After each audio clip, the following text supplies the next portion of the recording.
Class. কোন chapter পড়াচ্ছে? মানে ফার্স্ট চ্যাপ্টার শেষ হয়েছে, মানে principle of marketing? Second chapter strategic planning. ওকে।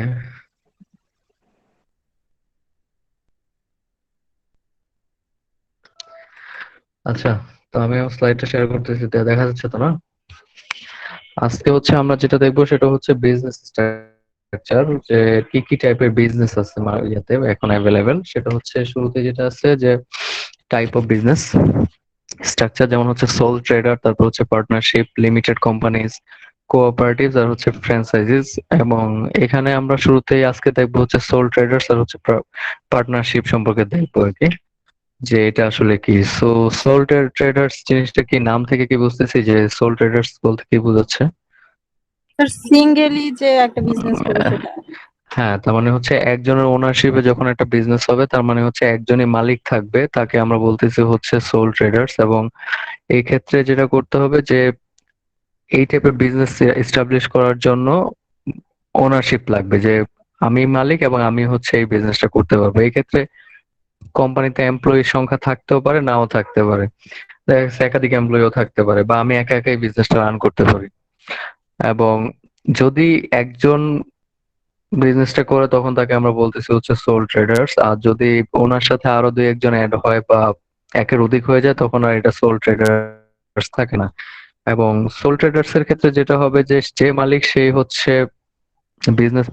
এটা আমরা একটু পরে দেখি যে কি ইম্পর্টেন্ট কি পয়েন্ট যদি দেখি সোল ট্রেডার্স এর ক্ষেত্রে, তাহলে সোল ট্রেডার্স এর ক্ষেত্রে অবশ্যই কিছু কিছু পয়েন্ট আছে যেগুলো খুবই গুরুত্বপূর্ণ। যেমন ফার্স্টে যেটা আছে যে সোল ট্রেডার্স এর ক্ষেত্রে যদি কোনো কোম্পানি, যেমন আমার কোম্পানি আছে, আমি হচ্ছে একটা জিনিসের বিজনেস করতেছি এবং আমার বিজনেসের যে প্রোডাক্ট আছে প্রোডাক্টের উপরে কেউ স্যাটিসফাইড না। সে ফর এক্সাম্পল আমি একটা অনলাইন বিজনেস করতেছি, আমার বিজনেসের উপরে বা আমার সার্ভিসের উপরে কেউ স্যাটিসফাইড না। সো ওই ক্ষেত্রে দেখা গেছে সে আমার নামে মামলা করতে পারে, এবং এই মামলা করলে দেখা গেছে আমার ফ্যামিলি বা আমি রিস্কে পড়ে যাওয়ার সম্ভাবনা থাকে, যেটা অন্যান্য টাইপের অনেক বিজনেসই দেখা গেছে যে আমি রিস্কে আসবো না। বাট সোল ট্রেডার্স এর ক্ষেত্রে I am the only liable person আসলে।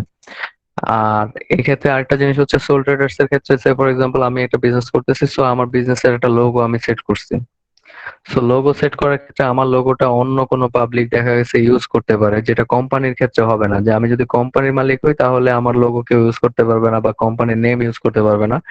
বাট সোল ট্রেডার্স এর ক্ষেত্রে ইউজ করতে পারে। সো এই কারণে সোল ট্রেডার্স এর ক্ষেত্রে আমাকে বলা হয়েছে, যদি আমি আমার কোম্পানির বা আমার যেই লোগোটা আমি ইউজ করতেছি আমার ব্র্যান্ডের জন্য বা আমার বিজনেস প্রমোট করার জন্য, ওই লোগোটাকে আমি হচ্ছে ট্রেডমার্ক বা করে রাখতে পারি। ট্রেডমার্ক জিনিসটা কি?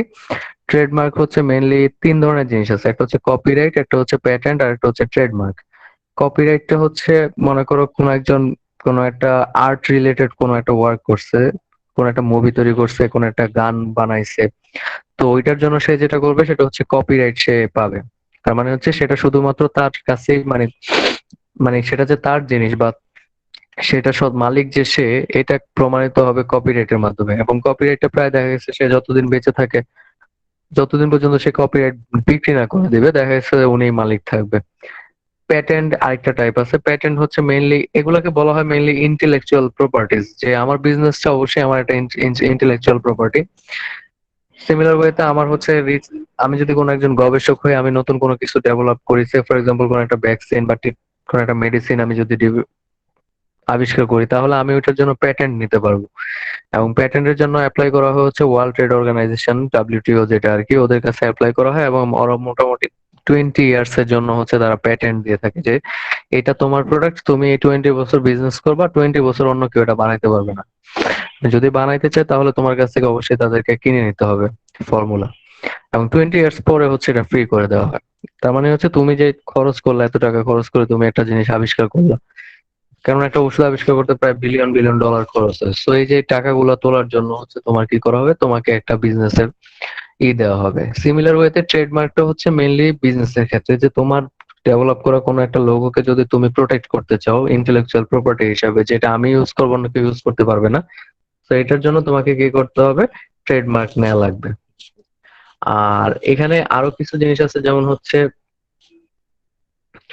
এখানে বলা হয়েছে যে যদি কেউ সোল ট্রেড করে থাকে, তাহলে তার পার্সোনাল এবং হচ্ছে তার যে কম, মানে যে বিজনেস, এই দুইটার হচ্ছে প্রপার্টি গুলাকে আলাদা করে রাখার জন্য। কারণ ট্যাক্সটা আসবে হচ্ছে তোমার হচ্ছে মেইনলি তোমার যে বিজনেস ওইটার উপরে ট্যাক্স দিতে হবে। সো তুমি যদি পার্সোনাল প্রপার্টি আর হচ্ছে তোমার বিজনেস প্রপার্টিকে সেম করে ফেলো, তাহলে দেখা যাচ্ছে তোমার ট্যাক্সটা বেশি চলে আসবে। সো এই জন্য বলা হয়েছে যে তোমার ট্যাক্সটাকে তুমি অবশ্যই কি করবা, তোমার মানে পার্সোনাল প্রপার্টিকে তুমি হচ্ছে তোমার বিজনেস প্রপার্টি থেকে তুমি আলাদা করে রাখবা। অ্যাডভান্টেজ যদি বলা হয় তাহলে এখানে তুমি হচ্ছে অনলি কন্ট্রোল পার্সন, তুমি ওনার, এবং তুমি হচ্ছে এখান থেকে প্রফিট যে আসবে আসবে তুমি হচ্ছে এটার প্রফিটটাকে হচ্ছে তুমি তুমি মালিক আর কি, তুমি এটা এনজয় করবা। এবং এই বিজনেসটা শুরু করার জন্য ইনএক্সপেন্সিভ, তার মানে হচ্ছে খুব বেশি স্টার্ট আপ কস্ট খুব বেশি না, কারণ তুমি হচ্ছে খুব স্বল্প পরিসরে অল্প পরিমাণে অ্যামাউন্টের টাকা ইনভেস্ট করে হচ্ছে তুমি একটা বিজনেস রান করতে পারো, মানে বা সোল ট্রেড করতে পারো। তারপরে হচ্ছে কোম্পানির মতো দেখা যাচ্ছে কোম্পানির ক্ষেত্রে তোমার হচ্ছে কোম্পানির প্রফিট বা কোম্পানির শেয়ার এই জিনিসগুলো পাবলিক। তার মানে তোমার হচ্ছে কোম্পানির শেয়ার বা কোম্পানির প্রফিটটা হচ্ছে পাবলিক প্লেসে শেয়ার করা লাগে। বাট তুমি যদি সোল ট্রেড করো, তোমার হচ্ছে বিজনেসে কত টাকা লাভ হচ্ছে, তোমার বিজনেস ক্যাপিটাল কত, এই জিনিসগুলো তুমি তোমার কাছে মানে মানুষের কাছে শেয়ার না করলেও চলবে। সো এটা হচ্ছে কাইন্ড অফ ডেটা প্রাইভেসি যদি বলি, তাহলে এই ক্ষেত্রে ডেটা প্রাইভেসিটা বেশি আর কি সোল ট্রেডার্স এর উইথ কম্পেয়ার টু কোম্পানি। আর লাস্ট যেটা সেটা হচ্ছে যে স্টার্ট আপ কস্ট, যেটা আমি অলরেডি বলে ফেলছি যে স্টার্ট আপ কস্ট হচ্ছে সোল ট্রেডার্স এর ক্ষেত্রে কম কম টাকা দিয়ে হচ্ছে বিজনেস শুরু করা যায়। সো এটা হচ্ছে তার অ্যাডভান্টেজ সোল ট্রেডিংস এর ক্ষেত্রে। আর ডিসঅ্যাডভান্টেজও আছে, যেমন তোমার এখানে অনেক লায়াবিলিটিস থাকবে, যে সব ধরনের অপারেশন, তুমি মনে করো যদি একটা অনলাইন শপ চালাও যেখানে তোমার কোনো এমপ্লয়ি নেই, সো এই ক্ষেত্রে দেখা যাচ্ছে অর্ডার নেওয়া থেকে শুরু করে প্রোডাক্ট প্লেসমেন্ট, তারপর হচ্ছে প্রোডাক্টের প্রমোশন, তারপর হচ্ছে প্রোডাক্ট ডিস্ট্রিবিউশন, সাপ্লাই, সবকিছু তোমার একাই দেখতে হবে। সো এখানে তোমার লায়াবিলিটিস অনেক বেশি। এবং আরেকটা জিনিস হচ্ছে যে সোল ট্রেডার্স এর ক্ষেত্রে তোমার হচ্ছে কোনো ধরনের হলিডে তুমি এনজয় করতে পারবে না, দেখা যাচ্ছে সারাদিনে তোমাকে নিজের মতো করে কাজ করতে হবে। তারপর হচ্ছে তোমার এখানে আরো জিনিস আছে, যেমন হচ্ছে তোমার লসটাও তোমার একাই বিয়ার করতে হবে। এখানে তোমার লসটা শেয়ার করার মতো কেউ থাকবে না, যে তুমি যদি কোনো কারণে বিজনেস লস করো ওই টোটাল ব্যাপারটা তোমাকেই দেখতে হবে। তারপর আরো জিনিস আছে ডিসঅ্যাডভান্টেজ, যেমন হচ্ছে ওই যে অলরেডি বলে ফেললাম যে একজন যদি তোমার প্রোডাক্ট নিয়ে স্যাটিসফাইড না হয়, সে দেখা গেছে তোমার নামে মামলা করতে পারবে।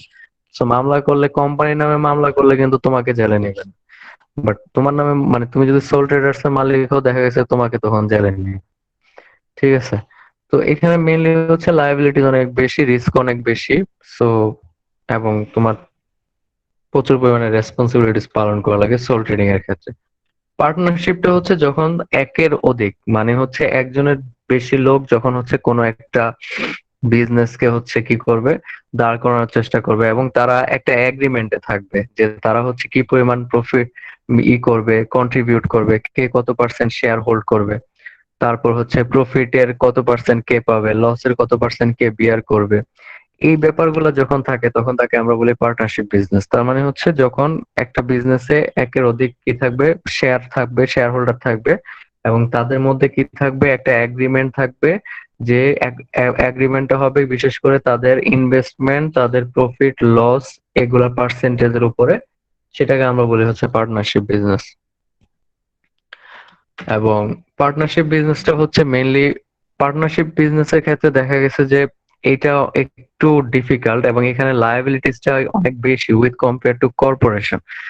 কর্পোরেশন হচ্ছে একটা বিজনেস টাইপ বা বিজনেস স্ট্রাকচার। কর্পোরেশন হচ্ছে যখন কোন একটা গ্রুপ অফ অর্গানাইজেশন কোন একটা লয়ের আন্ডারে তারা হচ্ছে বিজনেস করে থাকে এবং তারা একটা এন্টিটি হিসাবে কাজ করে। যেমন বিভিন্ন কর্পোরেশন আমাদের এখানে আছে, বাংলাদেশেও দেখবা যে তুমি অনেক কর্পোরেটিভ ইয়ে আছে, অর্গানাইজেশন আছে। তো ওই ক্ষেত্রে যেটা হয়, ওরা হচ্ছে কর্পোরেশনটা হচ্ছে একটা ইন্ডিভিজুয়াল এন্টিটি।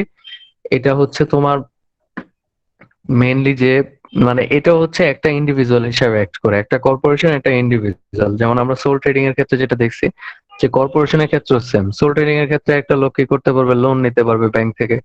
সো কর্পোরেশনের ক্ষেত্রে কর্পোরেশন নিজে একটা এন্টিটি, কর্পোরেশনে অনেক শেয়ার হোল্ডার থাকবে, অনেকেই থাকবে, বাট কর্পোরেশনটা হচ্ছে একটা এন্টিটি। তুমি ডিরেক্টলি মামলা করলে, তুমি যদি কর্পোরেশনের কোনো একটা ব্যাপারে স্যাটিসফাইড না থাকো, তুমি ডিরেক্টলি শেয়ার মামলা করলে শেয়ার হোল্ডারের এগেইনস্টে মামলা করতে পারবে না, তোমাকে মামলা করতে হবে কর্পোরেশনের এগেইনস্টে। তার মানে হচ্ছে এখানে শেয়ার হোল্ডার যারা থাকে কর্পোরেশনের, তারা হচ্ছে সব ধরনের বেনিফিট নিবে, সব ধরনের ফ্যাসিলিটিস তারা ভোগ করবে, বাট যখনই লস আসবে তখন সেটা তারা নিবে না, তারা হচ্ছে কর্পোরেশন সেটা বিয়ার করবে। এবং কর্পোরেশনে দেখা গেছে অনেক ব্যাংকের সাথে দেখা গেছে থাকে বা ইন্স্যুরেন্স থাকে। সো ওই সময় দেখা গেছে যে যদি কোনো একটা কর্পোরেশনের এগেনস্টে কোনো ধরনের ইস্যুজ আসে, তখন দেখা গেছে ওই ইন্স্যুরেন্স কোম্পানি বা ওরা হচ্ছে এই কর্পোরেশনটাকে সাপোর্ট দিয়ে থাকে। এবং এখানে লসটা মেইনলি শেয়ার হোল্ডার যারা তারা বিয়ার করে না, বিয়ার করে কর্পোরেশন। স্যার হ্যালো, বলো। বলো। কর্পোরেশনটা কি স্যার মানে ব্যক্তি মালিকানাধীন কোনো না না, ব্যক্তি মালিকানাধীন না, এখানে কর্পোরেশনটা হচ্ছে একটা প্রতিষ্ঠান। কর্পোরেশন একটা এন্টিটি, তার অনেক শেয়ার হোল্ডার থাকবে। ঠিক আছে, মানে তোমার হচ্ছে এখানে ডিরেক্টলি শেয়ার হোল্ডারদেরকে তুমি এনকাউন্টার করতে পারবে না, বা শেয়ার হোল্ডারদেরকে কোনো কারণে রেসপন্সিবল করতে পারবে না। তোমাকে রেসপন্সিবল করতে হবে কর্পোরেশনকে। ঠিক আছে, তুমি কোনো মামলা করতে চাইলে শেয়ার হোল্ডারদের আন্ডারে করতে পারবে না, মামলা করতে হবে তোমার হচ্ছে কর্পোরেশনকে। তুমি মনে করো কোন একটা কারণে কর্পোরেশন খুব বড় একটা বিজনেস লসের মধ্যে গেল, মনে করো তোমার হচ্ছে ব্যাংকরাপ্ট হয়ে গেল, মানে কর্পোরেশন দেউলিয়া হয়ে গেল, কিন্তু কর্পোরেশনের যারা শেয়ার হোল্ডার আছে তাদের সবারই টাকা আছে। ঠিক আছে, এখন তুমি দেখা গেছে যে শেয়ার হোল্ড মানে কর্পোরেশনের, তুমি যখন শেয়ার কর্পোরেশনটা দেউলিয়া হয়ে গেল, তখন কিন্তু তুমি যারা কর্পোরেশনের কাছে টাকা পায় তারা কিন্তু কর্পোরেশনকে ব্লেম দিবে, শেয়ার হোল্ডারদেরকে কাছে গিয়ে টাকা চাইতে পারবে। কথা বুঝতে পারছি? তার মানে কর্পোরেশনটা হচ্ছে নিজে একটা এন্টিটি, একটা মানুষ, যে তুমি মনে করো তাকেই ধরবা। কর্পোরেশন ব্যাংকরাপ্ট হয়ে গেছে, তার মানে হচ্ছে তোমাকে কর্পোরেশনের এগেইনস্টে মামলা করতে হবে, তুমি শেয়ার হোল্ডারদেরকে ধরতে পারবে না। এবং এটা একটা ল এর মাধ্যমে করা হয় আর কি। স্যার বুঝতে পারছি। তারপর হচ্ছে দেখো তোমার হচ্ছে যেমন মনে করো বাংলাদেশ জুট মিল কর্পোরেশন যদি বলি, তাহলে জুট মিল কর্পোরেশন আন্ডারে কিন্তু অনেকগুলা পার্টকুল আছে। ঠিক আছে, তো এরকম অনেকগুলা কর্পোরেশনই বাংলাদেশে আছে। তারপর হচ্ছে অনেক ধরনের টাইপ আছে, আসলে কনগ্লোমারেশন আছে, অনেকগুলো জিনিস আছে। এখানে আপাতত একটু জানলেই হবে। পার্টনারশিপ বিজনেসের ক্ষেত্রে যেটা বলা হয়েছে, যে পার্টনারশিপ বিজনেসের ক্ষেত্রে যে এগ্রিমেন্টের কথা অলরেডি বলছি, যে দুইটা মানুষের মধ্যে এগ্রিমেন্ট থাকবে। এগ্রিমেন্টটা কিসের উপর হবে? তাদের শেয়ার, কত পার্সেন্ট তাদের শেয়ার থাকবে, এবং শেয়ারের উপর তাদের প্রফিট এবং লস, কে কত পার্সেন্ট প্রফিট বিয়ার করবে, লস বিয়ার করবে, এই জিনিসগুলো থাকবে। তারপরে হচ্ছে এখানে দেখা গেছে যে কর্পোরেশন পার্টনারশিপ বিজনেসের ক্ষেত্রে দেখা যেতে পারে এরকম যে যারা পার্টনার, দেখা গেছে যে তিনজন পার্টনারশিপে বিজনেস করতেছে, এর মধ্যে তিনজনই যে বিজনেসটাকে রান করবে ব্যাপারটা এরকম অনেক ক্ষেত্রে নাও হইতে পারে। দেখা গেছে যে হয় সবাই একসাথে অ্যাক্টিং থাকবে, যে তারা সবাই একসাথে অ্যাক্টিং পার্টিসিপেন্ট, অথবা যে কোনো একজন হচ্ছে বিজনেসটা রান করবে, বাট পার্টনার তিনজনই থাকবে।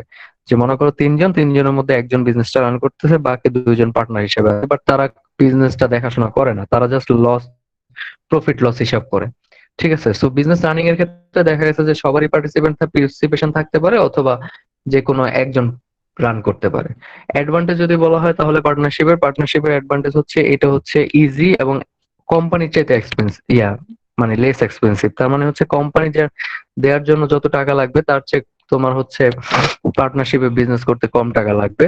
এবং পার্টনারশিপে হচ্ছে রিসোর্স এবং এক্সপার্টাইজ দুইটাই হচ্ছে কম্বিনেশন ঘটার একটা সম্ভাবনা থাকে। যেমন সোল ট্রেডিং এর ক্ষেত্রে দেখা গেছে তোমার একমাত্র তোমার রিসোর্সটা বা তোমার যে ফাইন্যান্সিয়াল ব্যাকআপটা আছে, তুমি জাস্ট ওইটাকে ইউটিলাইজ করতেছো। বাট পার্টনারশিপের ক্ষেত্রে দেখা গেছে এখানে দুইজন বা তিনজনের টাকা একসাথে হচ্ছে, তার মানে অ্যামাউন্ট বাড়তেছে। Plus in the main time যেটা হচ্ছে যে এখানে তোমার আইডিয়া এবং হচ্ছে স্কিল, যে আগে একটা সোল বিজনেসের ক্ষেত্রে তোমার নিজের আইডিয়া নিজের স্কিল তুমি কাজে লাগাচ্ছো, বাট পার্টনারশিপের ক্ষেত্রে এখানে তিন চারজন একসাথে একটা কম্প্রিহেন্সিভ একটা ডিসিশন নিতে পারে, সবার আইডিয়া সবার এক্সপিরিয়েন্স এখানে কন্ট্রিবিউট করতে পারে।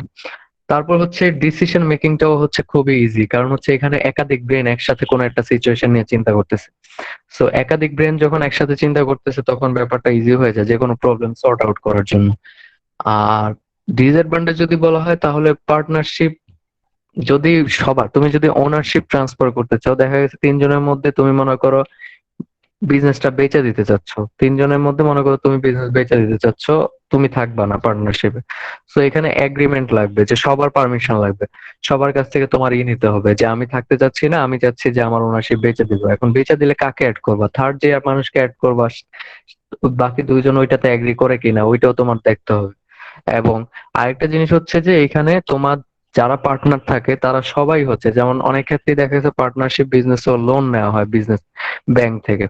তো কোনো কারণে যদি তোমার মনে করো বিজনেস লস হয়ে যায়, তাহলে দেখা গেছে যে লোন তো আর ব্যাংক তোমাকে এমনি এমনি দেবে না, তোমার কোনো পার্সোনাল প্রপার্টিকে তোমার মর্টগেজ রেখেই তারপরে দিবে, সো বা বন্ধক রেখেই দিবে। সো এই ক্ষেত্রে পার্টনারশিপ বিজনেসের ক্ষেত্রে দেখা গেছে যে সব দুই তিনটা, যদি দুইজন পার্টনার থাকে তাহলে দুইজনই সিমিলার ওয়েতে তোমার হচ্ছে মানে কি বলা যায় চ্যালেঞ্জ বা ব্যাংক্রাফট হয়ে গেলে দুইজনের পার্সোনাল যে বিলঙ্গিংস আছে বা পার্সোনাল প্রপার্টিজ আছে সেগুলো হচ্ছে মানে এফেক্টেড হইতে পারে।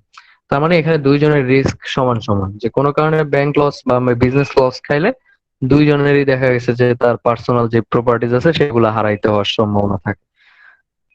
তারপর হচ্ছে ডিসএগ্রিমেন্ট, কোনো কারণে যদি মানে পার্টনারদের মধ্যে প্রবলেম তৈরি হয়, যেটা খুবই ফ্যামিলিয়ার, যে পার্টনারের সমস্যা, এটা পার্টনারশিপ বিজনেসের একটা বিশাল চ্যালেঞ্জ। তো এই ডিসএগ্রিমেন্টটা হচ্ছে বিজনেসের জন্য একটা বিশাল চ্যালেঞ্জিং, পার্টনারশিপ বিজনেসের জন্য।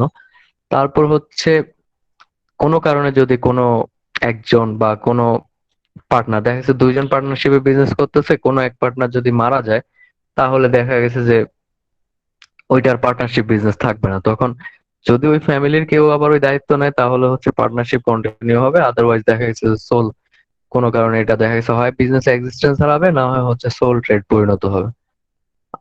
অ্যাডভান্টেজ যদি বলা হয় তাহলে এখানে দুইটা অ্যাডভান্টেজ বলা হয়েছে। একটা হচ্ছে প্রোপাইটরশিপের এগনেস্টে অ্যাডভান্টেজ। প্রোপাইটরশিপটা হচ্ছে মেইনলি তোমার সোল ট্রেডিং এর আরেক নাম হচ্ছে প্রোপাইটরশিপ। তার মানে একজন একজন একা বিজনেস করার চাইতে তোমার পার্টনারশিপে বিজনেস করা কেন অ্যাডভান্টেজিয়াস, ফার্স্টে এটাই আলোচনা করা হয়েছে যে এখানে ফাইনান্সিয়াল ক্যাপাবিলিটিটা বেড়ে যায়।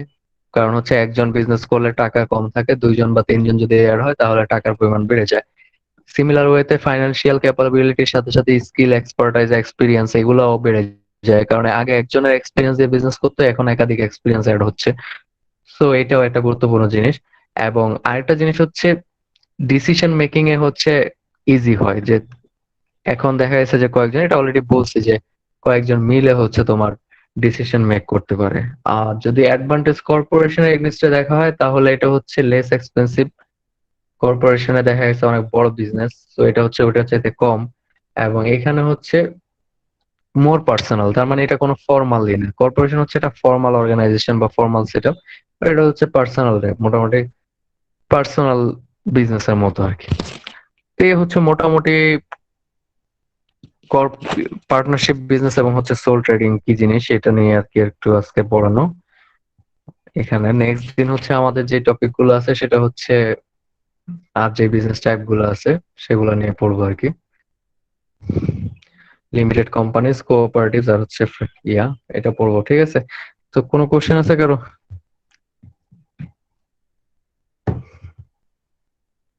হ্যালো, কথা শোনা যাচ্ছে? না স্যার, কোনো কোশ্চেন নেই স্যার, সব ইজি, ইজি। ইজি জিনিস, খুবই ইজি জিনিস। তোমার হচ্ছে মেইনলি সোল ট্রেডার্স কি জিনিস আর পার্টনারশিপ কি জিনিস এগুলো নাম থেকেই জানি, অনেক কিছু নিজের সিক্স সেন্স থেকেও বলে দিতে পারি যে কি জিনিস এগুলো, ঠিক আছে? সো রেকর্ডিং থেকে অন ছিল? হ্যাঁ, রেকর্ডিং তো অন করা হয়েছে।